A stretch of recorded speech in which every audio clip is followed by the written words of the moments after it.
The evidence for the Big Bang is good. Some of the evidence is right here. Okay? Let's talk about this evidence, and we'll talk about the second law of thermodynamics, the S, first. The second law of thermodynamics says the universe is running down. It's running out of energy. In other words, as time goes on and on, the sun is burning out and all the stars are burning out. All the energy is going away. You guys have seen these magazine covers, Time magazine, Newsweek magazine. It'll say something like on the cover, when will the universe end?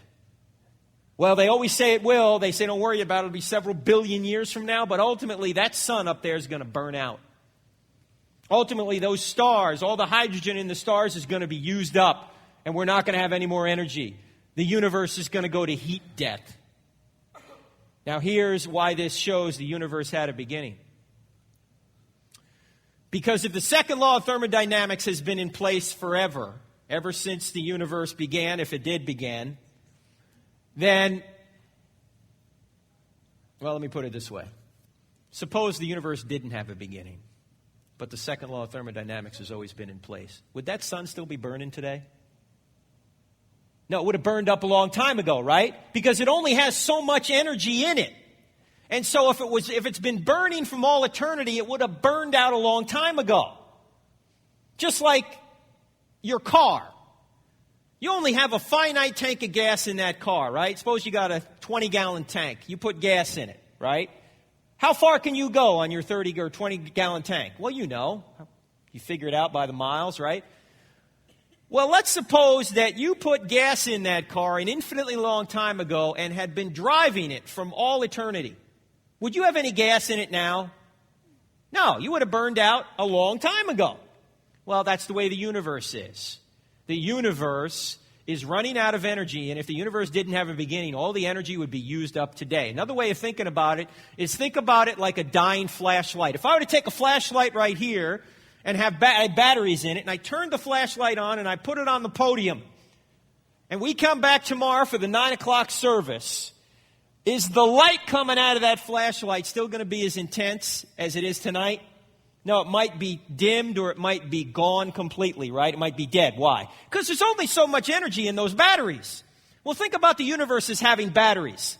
And it's running out of its energy in those batteries the longer it goes on. If the universe didn't have a beginning, the batteries would have died out a long time ago, right?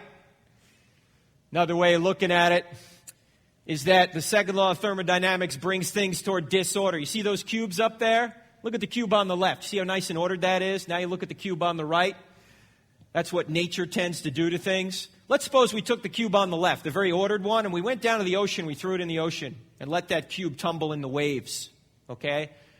What's it going to look like if we pull it out of those waves, say, a few minutes later? Probably going to look like the one on the right. If I took that cube on the right then and threw it back in the waves, is it ever going to come out looking like the one on the left? Probably not. Why? Because nature brings things toward disorder, not order. Things break down. Human beings break down. You know, when you get older, you get dresser disease. That's when your chest falls into your drawers. Okay? We break down. So if the universe didn't have a beginning, in other words, it's been here from all eternity, we would have all disorder now. There'd be no order. But there's still order left, right? So the second law of thermodynamics points to the fact that the universe had a beginning because we still have energy, we still have order. You with me? All right. Let's move on to U in Surge. The universe is expanding. If time were reversed and we could watch the universe, we would see all the galaxies collapse back to a point of nothing. In other words, when scientists look through their telescopes, they can see a redshift in the light. It shows that all those galaxies are moving away from us. This is what Edwin Hubble saw from Mount Wilson Observatory in Mount Wilson, California in the late 1920s. He discovered the redshift in the light from all these galaxies. And he said, if all those galaxies are moving away from us now, and if we could reverse time, we would see all those galaxies collapse back upon themselves. So mathematically and logically, they were nothing. And then the universe leapt out of that into being. So once there was nothing, and then bang, the galaxies leapt into existence. Or I should say, the explosion, which ultimately resulted in galaxies, leapt into existence. In fact, Einstein had a hand in this, which we'll talk about here in a minute. The R in surge stands for the radiation afterglow. And what the radiation afterglow is, it's the remnant heat from the initial Big Bang explosion. These two scientists operating in Holmdel, New Jersey, in 1965, had this big horn antenna. You see that big goofy antenna behind them? And this antenna was picking up static no matter where they turned it in the sky. And they couldn't figure out where it was coming from or why it was out there. And then they went out in the antenna and they looked inside and they saw that there were pigeons nesting in this antenna, Jersey Shore pigeons. So they actually had these traps to trap these pigeons. They trapped the pigeons, they cleaned all the pigeon dung out of there, and they went back inside and they said that probably solved the static problem. Went back inside, static was still there. No matter where they turned that antenna, they found the static. What they had discovered was the remnant heat from the initial Big Bang explosion. It's still out there. It's just a little bit above absolute zero. Everywhere in the universe, it's there, the heat. To give you an illustration, you ever watching TV at night when the lights are out? What do you see when you turn off the TV? Kind of like a glow coming off the TV. That's heat coming off the TV. That's what they found from the initial Big Bang explosion. It's still out there. These two guys in 1978 won Nobel Prizes for that discovery. In fact, my parents, just about 3 years ago, moved right here to Fort Mill after living 65 years in New Jersey. Because as you know, at age 65, it's federal law, you must move south. Okay? If you live in the north, you got to move south.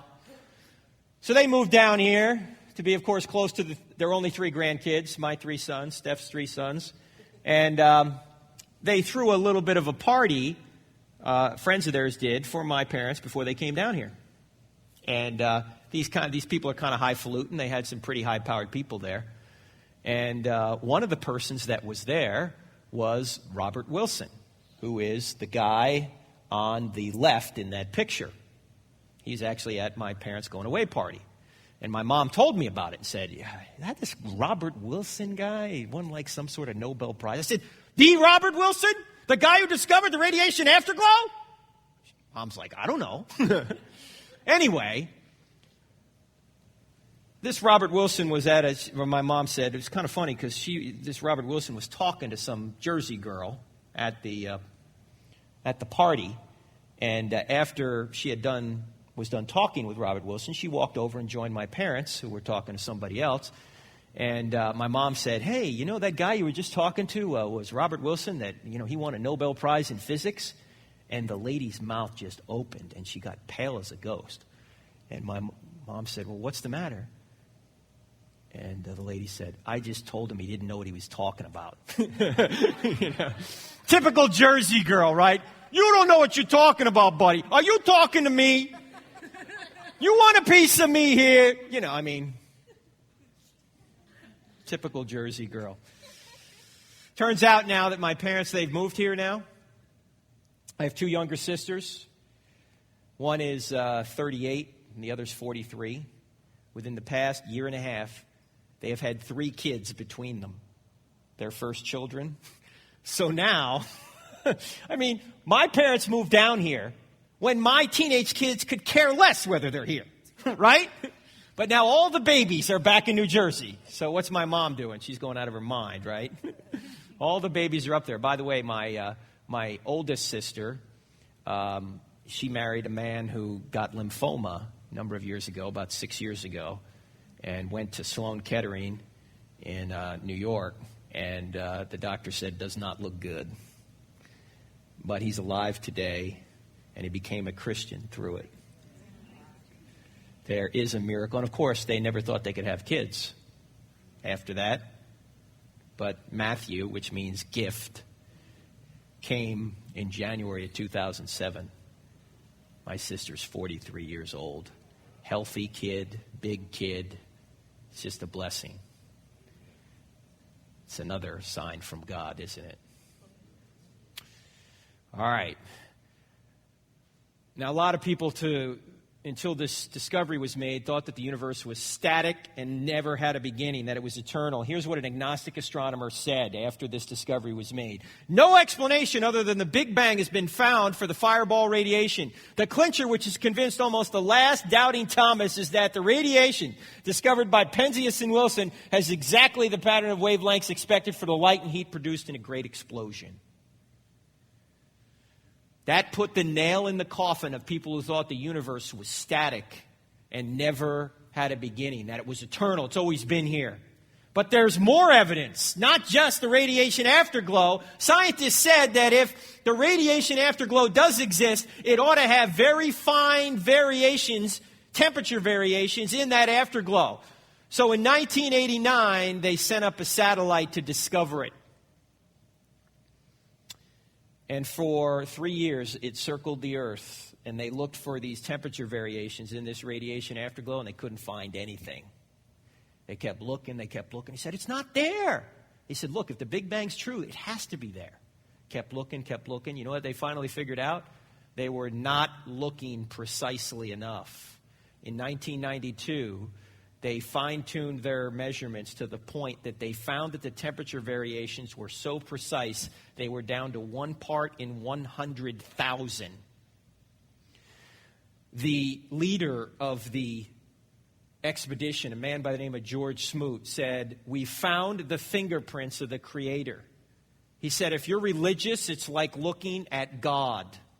Stephen Hawking called it, they found the Holy Grail of cosmology. This is the greatest discovery of cosmology, which is the study of the beginning of the universe. It's the greatest discovery in cosmology. It may be the greatest discovery of all time. In fact, this man, George Smoot, the man I just said, he said, if you're religious, it's like looking at God, wrote the book Wrinkles in Time. And just last October, a year ago this month, he and his partner won Nobel Prizes for discovering this great, what we call great galaxy seeds. The reason we call them great galaxy seeds is because these are the temperature variations that allowed the galaxies to form. Now, the final letter in our acronym is E. In SURGE, it's for Einstein's theory of general relativity. And Einstein's theory of general relativity says time, space, and matter are correlative. That you can't have one without the other. That time, space, and matter came into existence together. Once there was no space, once there was no time, once there was no matter, and then it leapt into existence out of nothing. As I've said before, Aristotle had a good definition of nothing. He said, nothing is what rocks dream about. That's nothing. And the entire space-time continuum leapt into existence out of that. Einstein's theory has been proven accurate to 5 decimal points.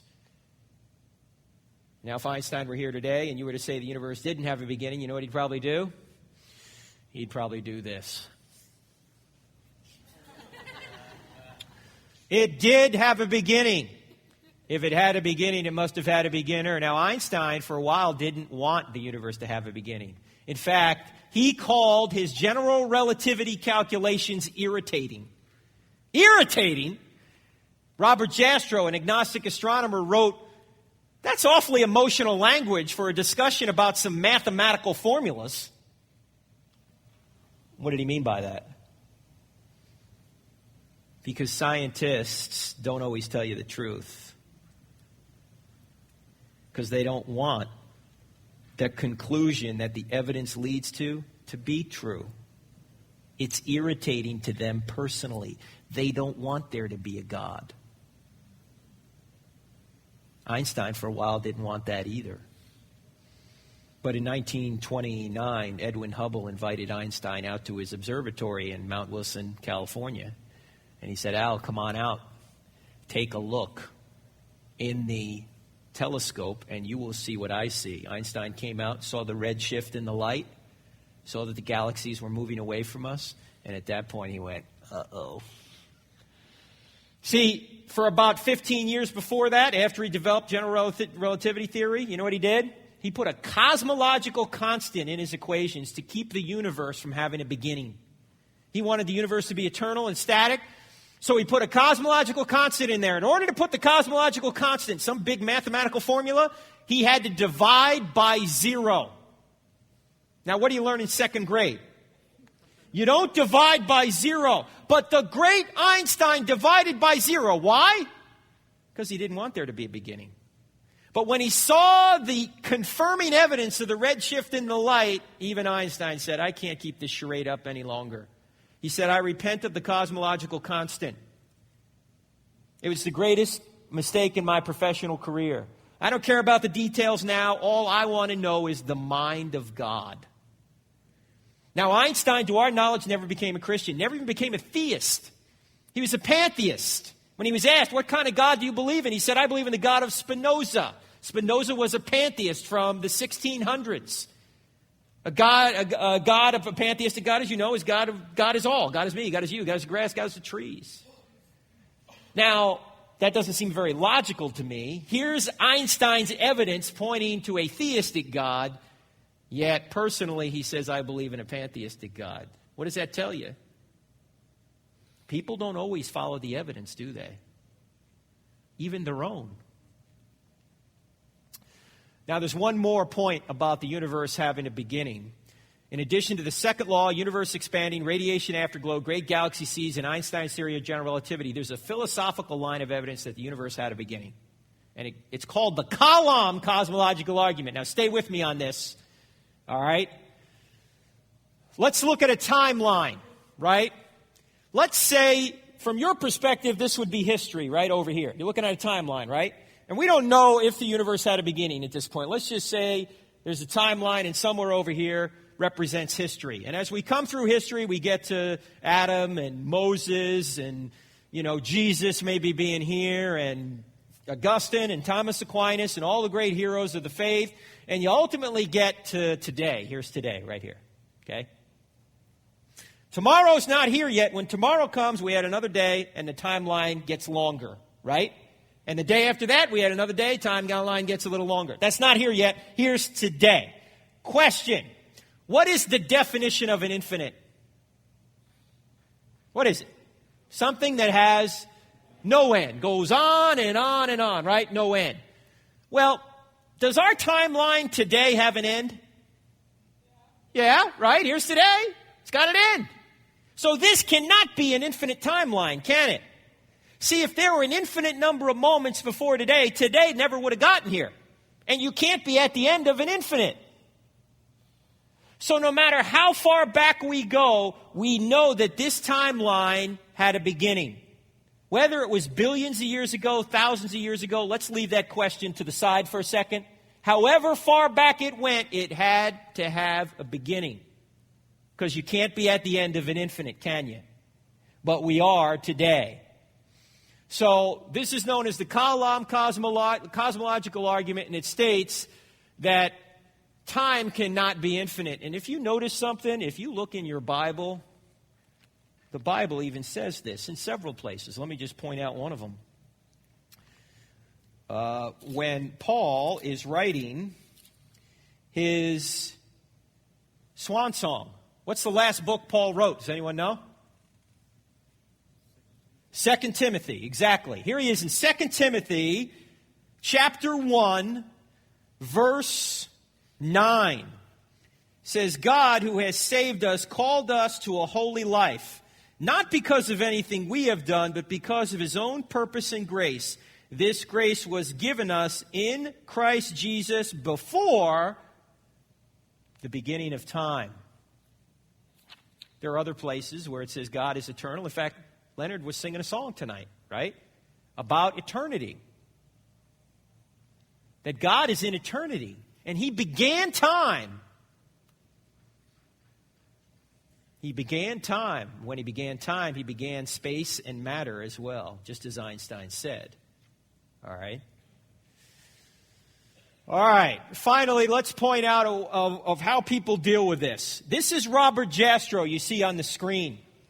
Jastrow is an agnostic. He's the guy that sits in the same chair Edwin Hubble sat in when Hubble invited Einstein to the observatory. Same place, Mount Wilson, California. He's in his 80s now. And he's not a believer, he's an agnostic. Here's what he says in his book, God and the Astronomers, which he wrote in 1978. And he revised in 1992. In this book, he goes through some of the evidence I just went through, the surge evidence. Here's what he says. He says, the astronomical evidence leads to a biblical view of the origin of the world. The essential element in the astronomical and biblical accounts of Genesis is the same. In an interview, he went on to say this. Astronomers now found they've painted themselves into a corner because they have proven by their own methods that the world began abruptly in an act of creation to which you can trace the seeds of every star, every planet, every living thing in this cosmos and on the earth. And they have found that all this has happened as a product of forces they cannot hope to discover. Now get this. That there are what I or anyone would call supernatural forces at work is now, I think, a scientifically proven fact. Why? Why is Jastrow admitting there are supernatural forces at work? Because he knows that the entire natural realm was created out of nothing. So if it's not a natural cause that brought it into existence, what must it be? Something beyond the natural, something supernatural. That's what the word means. Supernatural means something beyond the natural. Jastrow, an agnostic astronomer, admits this. Here's the bottom line to the entire thing. If the universe had a beginning, then it must have had a beginner. The evidence leaves us as one of the following two options. Either no one created something out of nothing, which is the atheistic view, right? Or someone created something out of nothing. Now, which view is more reasonable? No one created something out of nothing, or someone created something out of nothing? Someone, of course. Here's the question to ask an atheist. Do you have an atheist friend of yours? They say, I'm an atheist. Ask this question. If there is no God, why is there something rather than nothing at all? Or you can say it this way. If there is no God, why does anything exist? If they say, well, the universe has always been here, you say, surge. Second law, universe expanding, radiation afterglow, great galaxy seeds, Einstein's theory of general relativity, and we'll throw the Kalam cosmological argument on there as well. The end of infinite time is impossible. If you can answer those 6 lines of evidence, then maybe you can say the universe is eternal. But if you can't answer that evidence, then the best evidence points to the fact that the universe had a beginning. If it had a beginning, it must have had a beginner. Make sense? We're just following the evidence where it leads. Now you say, how do atheists respond to this? Poorly. Let me give you how Richard Dawkins responds to it. This is Richard Dawkins right here in The God Delusion. His most recent work, just about a year old now. Here's what he says. He says, God needs an explanation. Who made God, basically? However statistically improbable the entity you seek to explain by invoking a designer, the designer himself has got to be at least as improbable. God is the ultimate Boeing 747. What does he mean by that? Because sometimes we're known to say that to believe that, say, life was created by natural law is like believing that a tornado raging through a junkyard creates a Boeing 747. Right? That doesn't make any sense, does it? Tornadoes don't put things together. They rip things apart. Well, Dawkins is trying to tell us that if you're saying that God created this incredible universe, and he admits it's incredible, he admits it appears designed, he says it's only apparently designed. We haven't even gotten to the design argument yet, but we'll do that next time. He says that, well, if you got to have a God to design it, then somebody has had to have designed God, and that's even more improbable than just believing that by luck this universe came into existence. In fact, he uses the word luck several times in the key chapter in his book. Luck! What's luck? Is that a cause? This guy claims to be a scientist. How did that happen, Richard? Well, it was luck. Luck? What's that?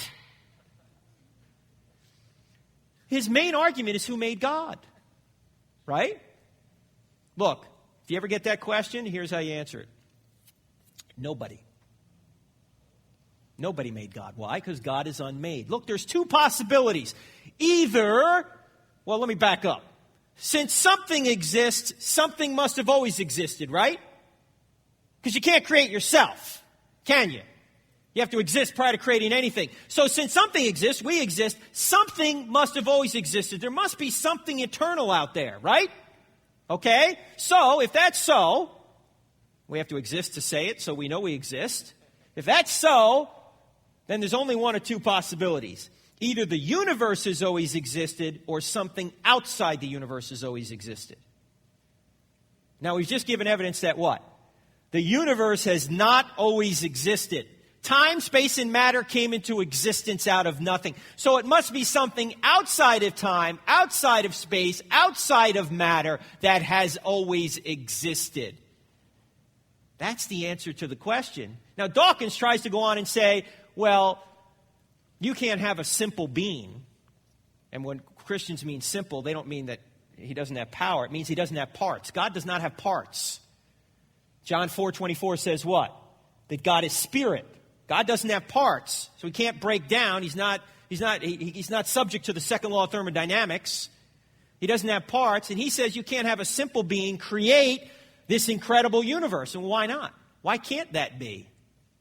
In fact, immaterial things can create material things. Is there a difference between your brain and your mind? When somebody says, I want to pick your brain, say, you're not a surgeon. You're not going to pick my brain. What do they really mean? I'm going to pick your mind. In other words, I want to get a thought from you, right? Your mind is immaterial, even though it's associated with your brain, yet your mind can write a letter, can it? Or write a book. So you go from an immaterial thing, your mind, to a material thing, a letter or a book. If there is an immaterial reality, then that immaterial reality, i.e. God, can create this material universe. It's certainly a better explanation than luck, which is what Dawkins essentially says. He admits they have no idea. They don't have what he calls a crane for physics. In other words, there's no system by which they know about. There's no natural way that the universe could have been created physically by any known law of physics. In fact, all the laws of physics came into existence at the Big Bang, so they have no idea. And he's claiming that we're deluded. I'm claiming that he appears to be deluded because he's not following the evidence where it leads. All right, in fact, let me point out a couple more things and we're going to finish up here. I'm not making this up. This is another explanation from the National Geographic magazine in October 1999. Self-generating universes. Multiple universes grow like branches from a tree trunk in a model that allows the universe to create itself. What? One scientist in the article admitted, he said, it's sort of like we're brushing our ignorance under the rug of the very early universe. Exactly. One atheist is very, very honest. This is Anthony Kenny, who's an atheist. He wrote this. He said, according to the Big Bang Theory, the whole matter of the universe began to exist at a particular time in the remote past. A proponent of such a theory, at least if he's an atheist, must believe that the matter of the universe came from nothing and by nothing. Exactly. The universe did come from nothing and by nothing if you're an atheist. That's not an explanation. That's not a good one in my mind. There must be a cause where that universe came from. In fact, Robert Jastrow, the guy I was talking about before, the agnostic who wrote God and the Astronomers and said there are supernatural forces at work. The very last line of his book, God and the Astronomers, says this. After going through all the evidence, this is worth the price of the book. He says, for the scientist who has lived by his faith in the power of reason, the story ends like a bad dream. He has scaled the mountains of ignorance. He's about to conquer the highest peak. As he pulls himself over the final rock, he's greeted by a band of theologians who've been sitting there for centuries.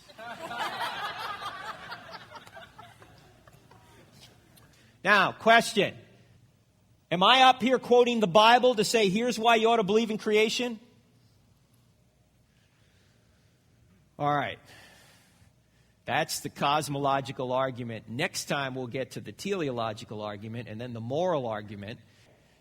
Since this is a smaller venue, if anyone has any questions, we can take a couple minutes for questions. Then I'll turn it back over to Al. Any questions? Okay, good question. He's saying, why are we saying the universe is running down if energy is constant? The first law of thermodynamics says that the total amount of energy in the universe is constant. Total amount. You may have heard it stated this way: energy can't be created or destroyed. That's not true. That's a philosophical claim. It's not a scientific claim. It's saying that the total amount of energy in the universe, if it's not getting energy from outside, is constant. What's changing is the ratio of usable energy to unusable energy. Okay? The total amount's staying the same, but it's like watching your gas tank go down. Okay? Or, yeah, from your perspective, it'd be this way, right? As the gas tank goes down, the total amount of energy is, say, the capacity of your gas tank. But your usable energy is going down, down, down the longer you drive. Okay? But the total amount stays the same. All right? So the first law simply states that the total amount of energy is constant. The only thing that's changing is the proportion of usable to unusable. What is unusable energy? Unusable energy is the energy that's been used up that can't be created or can't be used again to the same degree that it was used the first time. For example, when you drive your car, you could collect all the stuff that comes out of your exhaust pipe, right? But it's not going to be, you're not going to have as much energy as you started with because you've used some up. Okay? In fact, today, or even to this day, the U.S. Patent Office will not issue a patent for a perpetual motion machine. Why not? Because it knows the second law of thermodynamics won't allow something to be perpetually in motion. Okay? That it ultimately is going to run out of energy. All right, I think we've gone long enough, right? We're running out of energy now.